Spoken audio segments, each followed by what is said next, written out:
عالی مقام امام حسین رضی اللہ عنہ سے زمین کو بھی منسوب کیا جا رہا ہے، فضاؤں کو بھی منسوب کیا جا رہا ہے، ہر جگہ پر امام حسین کی عظمت کا ڈنکا بج رہا ہے، مگر یزید نام کا کوئی بھی آپ کو نظر نہیں آ رہا ہے۔ کچھ یزیدی ذہن و فکر کے آج بھی ہیں جو کہتے ہیں یزید رحمت اللہ علیہ، معاذ اللہ، سب بولو معاذ اللہ، زور سے بولو معاذ اللہ رب العالمین۔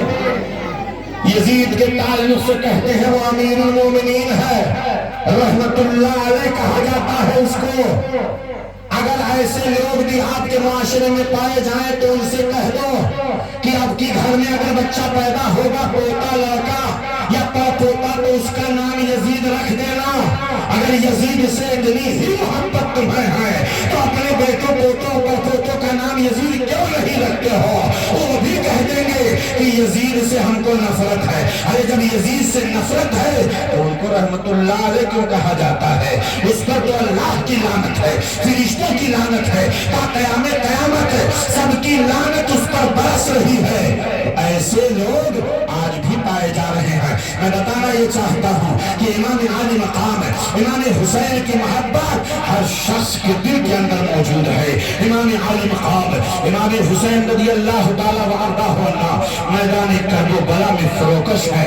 آپ اندازہ لگائیے، آج کچھ لوگ کہہ دیتے ہیں جب حسین نے اپنے گھر والوں کو نہیں بچایا تو تمہیں کیا بچا سکتے ہیں؟ معاذ اللہ رب العالمین۔ اس طرح یہ کہتے ہیں جب حسین خود پیاس سے چلے گئے اس دنیا سے تو تمہاری پیاس کیا بجھا سکتے ہیں؟ ارے نادان، حسین پانی پینے کے لیے میدان کربلا نہیں گئے تھے، حسین اپنی جان بچانے کے لیے نہیں گئے تھے میدان کربلا، حسین اپنے گھر والوں کو بچانے کے لیے نہیں گئے تھے میدان کربلا، اس لیے کہ حسین کی شہادت کی خبر تو ان کی ولادت کے موقع ہی پر مشہور ہو گئی تھی۔ اگر حسین کو بچانا ہوتا تو نانا جان دعا کر دیتے ہیں اللہ میرے حسین کو بچا لے، اے اللہ میرے حسین کو بچا لے۔ حضرت علی دعا کر دیتے ہیں اللہ میرے حسین کو بچا لے، فاطمہ دعا کرتی ہے اللہ میرے حسین کو بچا لے، حضرت امام حسن مجتبیٰ دعا کرتے ہیں اے اللہ میرے حسین کو بچا لے۔ نہیں ابو بکر صدیق دعا کرتے اے اللہ حسین کو بچا لے، عمر فاروق اعظم دعا کرتے اے اللہ حسین کو بچا لے، عثمان غنی دعا کرتے اے اللہ حسین کو بچا لے۔ لیکن سب کے سب یہی دعا کر رہے ہیں اے اللہ میرے حسین کو صبر عطا فرما، اور میرے حسین جو میدان کربلا میں صبر کرے اس صبر کا انہیں اجر عطا فرما۔ نہ حسین کے صبر کا جواب ہے اور نہ حسین کے اجر کا۔ نعرہ تکبیر، نعرہ رسالت، ذکر شہدائے کربلا زندہ۔ عمرو بن سعد 22,000 کا لشکر جرلال لے کر کے پہنچ گیا۔ اب ساری حجت تمام ہو چکی ہے، باتیں سب ختم ہو گئی۔ امام عالی مقام امام حسین رضی اللہ تعالی وارضاہ عنہ نے فرمایا دیکھو آج کی رات بڑی مقدس رات ہے، آج کی رات ہمیں سجدہ کر لینے دو، آج کی رات ہمیں اللہ کے ذکر میں گزار لینے دو۔ پیشانیاں سجدوں کی لذتیں محسوس کر رہی ہیں، پیشانیاں سجدوں کی لذتیں حاصل کر رہی ہیں۔ امام عالی مقام امام حسین رضی اللہ تعالیٰ وارضاہ عنہ اور آپ کے تمام گھر والے عبادت و ریاضت میں مصروف رہے۔ صبح کی سپیدی نمودار ہوئی، اور جب صبح کی سپیدی نمودار ہوئی تو عمرو بن سعد نے کمان میں ایک تیر ڈالا، اور کمان میں تیر ڈالنے کے بعد اس نے یزیدی فوجیوں کو للکارتے ہوئے کہا ہے یزیدی فوجیوں دیکھو میں خیمہ حسینی کی طرف تیر پھینک کر کے جنگ کا اعلان کر رہا ہوں۔ اللہ اکبر۔ چنانچہ عمرو بن سعد نے ایک تیر پھینکا اور وہیں سے جنگ کا آغاز کر بیٹھتا ہے۔ حضرت امام عالی مقام امام حسین رضی اللہ تعالی وارضاہ عنہ میدان کربلا میں فروکش ہیں۔ میمنہ، میسرہ اور جو جنگی داؤ پیچ ہوا کرتے ہیں وہ سارے جنگی داؤ پیچ آپ نے اپنے طور پر مرتب کر دیا۔ میدان کربلا میں امام عالی مقام امام حسین رضی اللہ عنہ نے فرمایا تھا کہ خیمے کے ارد گرد خندق کھود دی جائے اور اس خندق میں آگ جلا دی جائے تاکہ کوئی بھی ظالم پیچھے سے خیموں کی طرف حملہ نہ کر سکے۔ امام عالی مقام امام حسین رضی اللہ عنہ کے پاس ایک ظالم یزیدی آتا ہے اور کہتا ہے حسین تم نے جہنم کی آگ سے پہلے ہی یہاں پر آگ جلا لیا۔ معاذ اللہ، سب بولو معاذ اللہ رب العالمین۔ امام عالی مقام امام حسین کی کرامتیں ذرا دیکھو میدان کربلا میں۔ لوگ کہتے ہیں امام عالی مقام امام حسین جب اپنے کو نہ بچا سکے تو تمہیں کیا بچا سکیں گے؟ امام حسین کی جسمانی صورت کا حال بھی دیکھو اور امام حسین کے روحانی قوت کا بھی حال دیکھو۔ امام حسین جو میدان کربلا میں ہے، جسم و جسمانیت کے ساتھ، اس موقع پر جب اس ظالم نے یہ جملہ استعمال کیا، فوراً امام عالی مقام نے ہاتھ اٹھا دیا، میرے مولا، میرے پروردگار، یہ اللہ تو اس کو جہنم کی آگ میں داخل کرنے سے پہلے دنیا کی آگ میں تو اسے جلا۔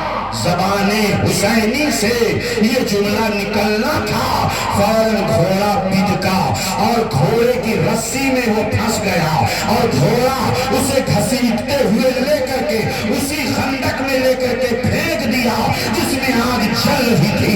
ایک طرف یزیدی فوجی ہے، وہیں پر وہ ظالم جل بھن کر کے بھسم ہو گیا، چلاتا رہا، چیختا رہا، مگر کوئی اس کی مدد کو نہیں آیا۔ امام عالی مقام امام حسین رضی اللہ تعالیٰ وارضاہ عنہ کی دعات کی بارگاہ میں قبول ہو، ظالم وہی فی النار ہوا۔ ایک شخص اور آیا، چونکہ یزیدی فوجیوں کے دلوں میں یزید کی جانب سے اتنی نفرت بھر دی گئی تھی کہ وہ نفرتوں کا اظہار کرنے کے لیے ایک ظالم یزیدی آیا، اس نے کہا کہ اے حسین تم کو نبی کونین صلی اللہ علیہ وسلم سے کیا نسبت ہے، کیا نسبت ہے؟ اتنا سننا تھا، یہ جملہ تو بڑا خطرناک جملہ تھا۔ امام عالی مقام امام حسین نے رب کی بارگاہ میں دعا کیا، میرے مولا اے اللہ تو اسے پیاسا مار، اے اللہ تو اسے پیاسا مار، تو اے اللہ تو اسے پیاسا مار۔ اللہ اکبر، امام عالی مقام نے ادھر دعا کیا، اے اللہ تو اسے پیاسا مار۔ جیسے ہی زبان سے دعا نکلی اسے پیاس محسوس ہوئی، اس نے کہا اے لوگوں مجھے پانی پلاؤ۔ پانی پلایا جاتا مگر پیاس ختم نہیں ہوتی، پانی پلایا جاتا مگر پیاس اس کی بڑھتی ہی جاتی، یہاں تک کہ پیٹ پھٹ گیا۔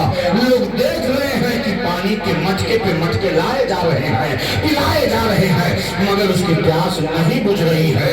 امام عالی مقام کو اس نے تان و تشنی دے کر کے کہا تھا کہ حسین تم کو نبی کونین سے کیا نسبت ہے؟ تم نہر فرات تمہارے سامنے ہے، مگر اس کے بعد پانی کا ایک بوند بھی تمہیں نہیں دیا جائے گا۔ امام عالی مقام رضی اللہ تعالیٰ عنہ اس طور پر کرامتیں دکھا رہے ہیں۔ میدان کربلا میں ایک ظالم اور آتا ہے، اس ظالم نے کچھ گستاخانہ جملے استعمال کیے ہیں، امام عالی مقام نے بددعا جب کی ہے تو وہیں پر ظالم قضائے حاجت کے لیے گیا، رب تبارک و تعالیٰ کی قدرت سے ایک بچھو بھی پیدا ہو گیا، اس بچھو نے اس کے مقاد پر ڈنک مار دیا اور وہ ظالم وہی نجاست میں آلودہ ہو کر کے وہیں پر فی النار ہوا۔ یزیدی فوجی دیکھ بھی رہے ہیں مگر عبرت لینے کا نام نہیں لے رہے ہیں، نصیحتیں لینے کا نام نہیں لے رہے ہیں۔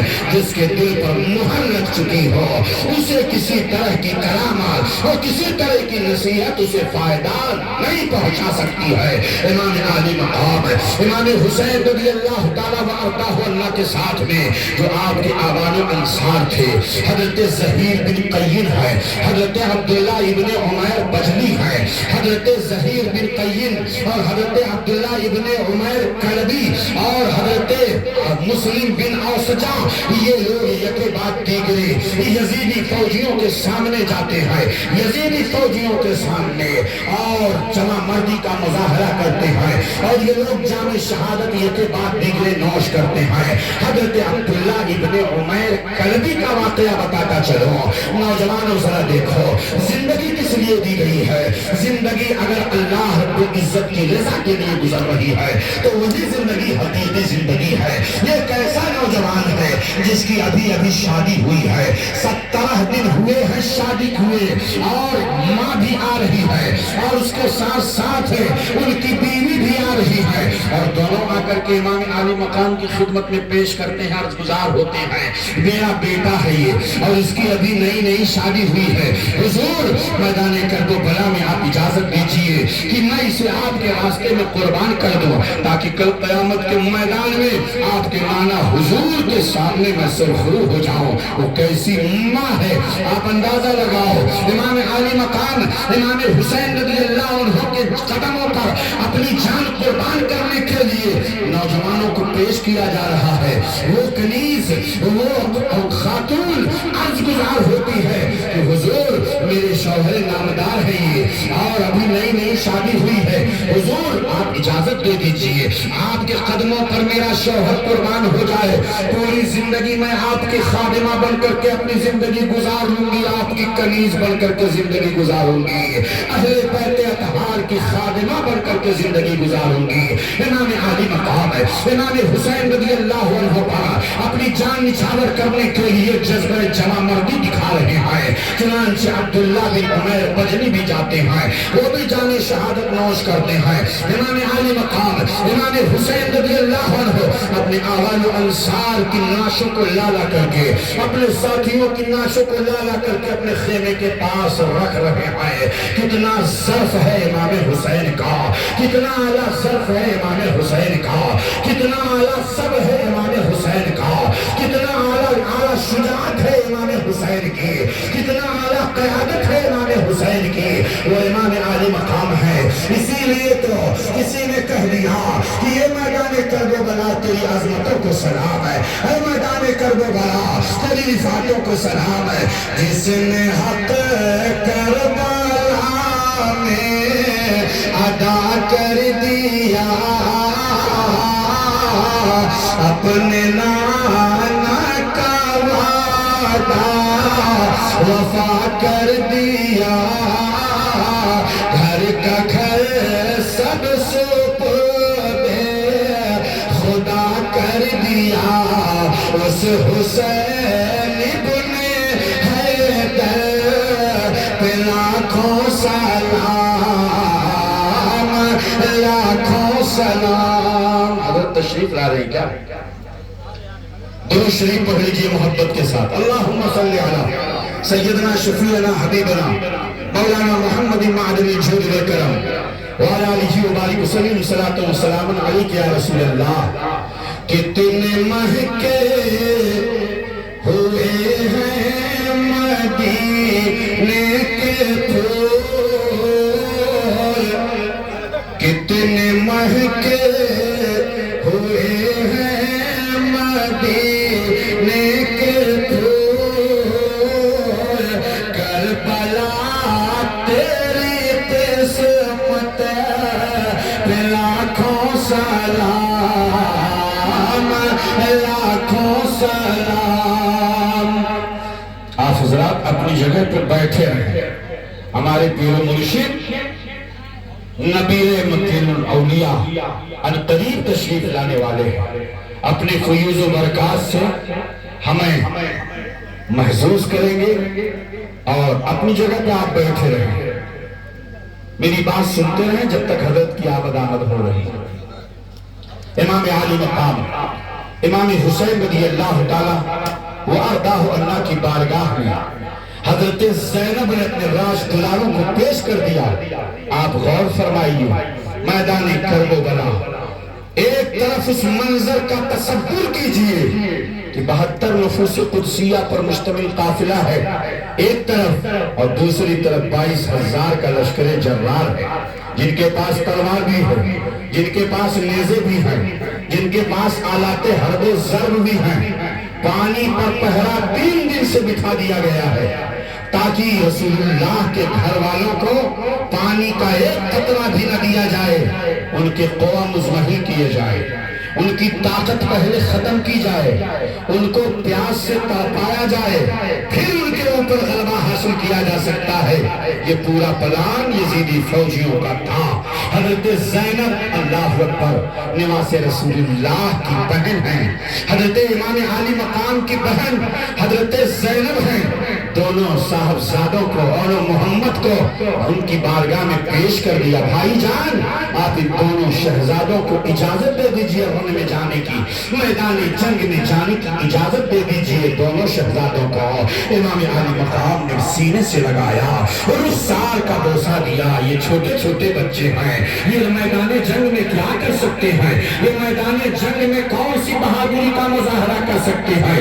حضرت زینب عرض گزار ہوتی ہے، بھائی جان نبی کونین صلی اللہ علیہ وسلم کے دین کی بقا کے لیے میں اپنے دونوں راج دلاروں کو عبداللہ کے لشت جگر کو آپ کی بارگاہ میں پیش کرنا چاہتی ہوں، حضور اجازت دیجیے۔ امام عالی مقام امام حسین رضی اللہ تعالیٰ وارضاہ عنہ کی بارگاہ میں عرض کرتے ہیں، عرض کرتی ہیں حضرت زینب کہ کل قیامت کے میدان میں خاتون جنت فاطمہ الزہرا امی جان کے سامنے میں سرخرو ہو جاؤں، میرا سر اونچا ہو جائے، جب میری امی جان مجھ سے پوچھیں کہ اے زینب جب میرے شہزادے کے اوپر میدان کربلا میں ظلم و جفا کی آندھیاں چلی تھی تو آل محمد کو تم نے قربان کیا تھا کہ نہیں قربان کیا تھا، تو میں اپنے امی جان کے سامنے سرخرو ہو جاؤں، یہی میری تمنا ہے، یہی میری آرزو ہے۔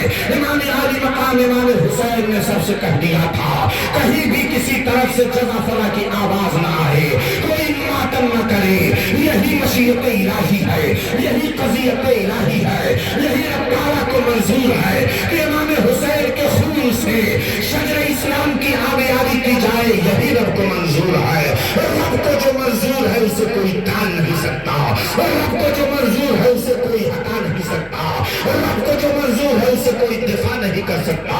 دونوں شہزادے اپنے ہاتھ میں تلوار لیتے ہیں، میدان جنگ میں جاتے ہیں، ایک طرف یزیدی فوجی ہے، للکارا جا رہا ہے حسین ابن علی، اے نواز رسول، اے حسین ابن علی، اب اپنے بچوں کو آپ بھیج رہے ہو، چھوٹے چھوٹے بچوں کو تم بھیج رہے ہو، اب تمہارا کوئی ساتھی موجود نہیں ہے، اب تمہارے طرف سے کوئی لڑنے والا جماعت موجود نہیں ہے۔ امام عالی مقام امام حسین رضی اللہ تعالیٰ وہ آتا ہوا اللہ کے صبر کا جواب نہیں ہے، اپنے بھانجوں کو بھیج رہے ہیں، اور یہ کیسے بھانجے ہیں جو مامو جان کی خدمت میں اپنے ننھی ننھی جانوں کا نذرانہ پیش کرنے کے لیے ان کی بارگاہ میں اپنے فداکارانہ جذبے کے ساتھ حاضر ہیں، تلوار لے کر کے جاتے ہیں۔ یزیدی فوجیوں کا نرغہ ہوتا ہے، یزیدی فوجیوں کی للکار ہوتی ہے، یکا و تنہا یکے بعد دیگرے کچھ دیر تک اسی طرح لڑائیاں جاری رہی، ایک آتا دوسرا آتا، ایک آتا دوسرا آتا، ایک آتا دوسرا آتا، اسی طریقے پر جنگیں جاری رہی۔ لیکن یزیدی فوجیوں نے محسوس کر لیا اگر یکا و تنہا ایسے ہی لڑائی جاری ہو رہی تو ایسی صورت میں سارے یزیدی فوجی ختم ہو جائیں گے، لہٰذا ان کا پلان یہ ہوتا تھا کہ چاروں طرف سے نیزوں کی بارش کر دو، چاروں طرف سے تیروں کی بارش کر دو۔ حسین ابن علی کے خیمے میں کوئی بھی فرد